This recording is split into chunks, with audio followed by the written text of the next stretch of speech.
Well, it's the morning of January the 5th.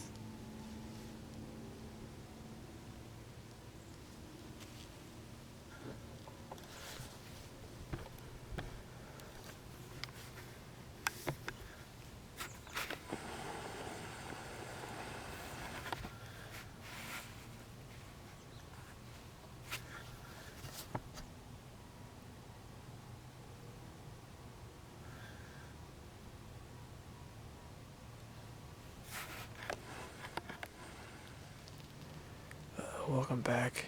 It's Sunday, January the 5th, about 7:40 in the morning. As you've probably already seen, we've had a couple deer already in here behind us this morning. It's been a really early morning for movement. And as you also have probably seen, I had a nice 10-pointer coming behind me this morning. I couldn't get all of that on film, and it was probably not good quality either. But I didn't have the camera stand set up yet, and I'm self-recording, so I could only catch him for a small moment of time. But he came in on this trail behind us. We actually have a stand on that trail, and walking in, I told myself I should go hunt that trail, but it didn't have a bow hanger, and I got in here kind of late to set up a bow hanger and the camera stand. So I just said, no, I'll come to this stand. It's already got a bow hanger. It'll be easier. I'm in here late anyway, and I'm kind of kicking myself for it. He walked right in front of a trail that stand's set on. But he came in on that trail behind us, and he worked his way down to the ditch, and I bleated at him a couple times in the video. And then I had to put my camera away because he started getting more in range. He was probably 45 yards away. But he worked down into the ditch, and I grunted at him a couple times. And I don't know if he caught my wind or what it was, but he ran off. He didn't like that at all. He ran off back behind me. Hopefully he's not too far and he'll come back later, but overall, it's been a pretty good morning. Good deer activity so far. It's kind of been bad conditions for hunting here lately. It's been 50s every day, and just haven't got out yet. Didn't see any need to. Didn't see any need to put pressure on the deer, but temperature dropped down this weekend. It was cold yesterday. It's probably about 35 degrees today. It's just so far it's a good morning, and hopefully the activity stays that way.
Well, I think I'm going to call that a morning. It's about 10 o'clock now.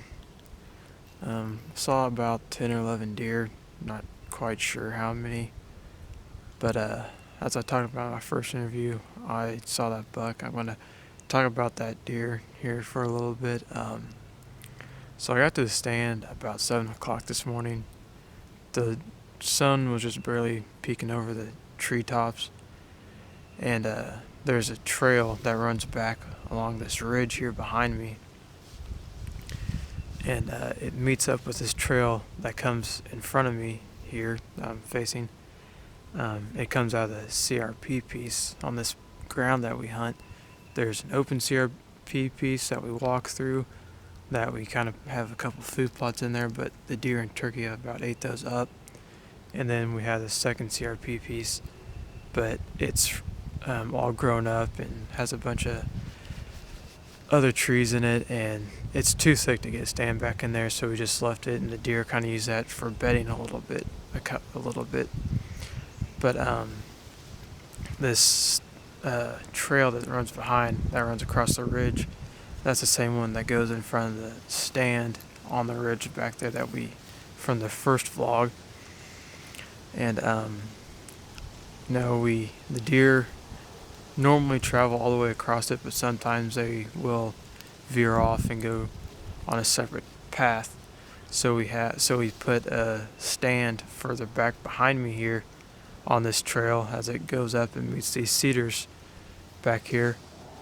We've put a stand back in there, and I'm walking into the timber this morning. I thought to myself I should go sit back in there, but it didn't have a bow hanger, and it didn't have and I'd have to set my camera thing up. Of course, I had to set it up this morning, my camera arm up. I had to set that up this morning as well. But I told myself, I was like, no, it's a little late now anyway to be getting in here. You're probably going to be moving here, so I'm just going to get up in this stand and see what I see. Well, I'm setting everything up. I have to move the hanger for my bow down because the camera would be too far up if I put it above it, and it'd be in the way for my bow. So I had to move the bow hanger down, and as I was doing that, the first two does came through, walked right along that trail right in front of that stand. Then I kind of told myself, I was like, Ethan, bad idea, should have went to the stand. But then I proceeded to screw the bow hanger in, and then a little bit later I heard other footsteps, and I looked behind me, and it was a buck. And we had a picture. I haven't looked at the footage closely yet to see what buck it was for sure, but we've had a big 10-point moving through this area here quite frequently, and I'm pretty sure that's him, but I'm not positive. But I saw him, and I was pretty sure it was him, and so I got the camera out and started recording him. I did a couple doe bleats. He kind of reacted to those a little bit, but came in a little bit closer. But then I put the camera down because I didn't have the arm up for it yet, so I couldn't get very much footage of him, and I apologize for that. But as I was putting the camera down, he caught my movement, so I just kind of stopped, kind of froze a little bit. It was probably for like 30 seconds, but it felt like an hour. And he kept working his way across the trail down into the ditch. Well, he got into the ditch, and I tried to bring him closer with a grunt. Well, I grunted at him, and I don't know if it was too aggressive of a grunt, but it spooked him, and he went running up the ridge. He kind of stopped at the tree line for a second, and then proceeded to walk back towards the other stand.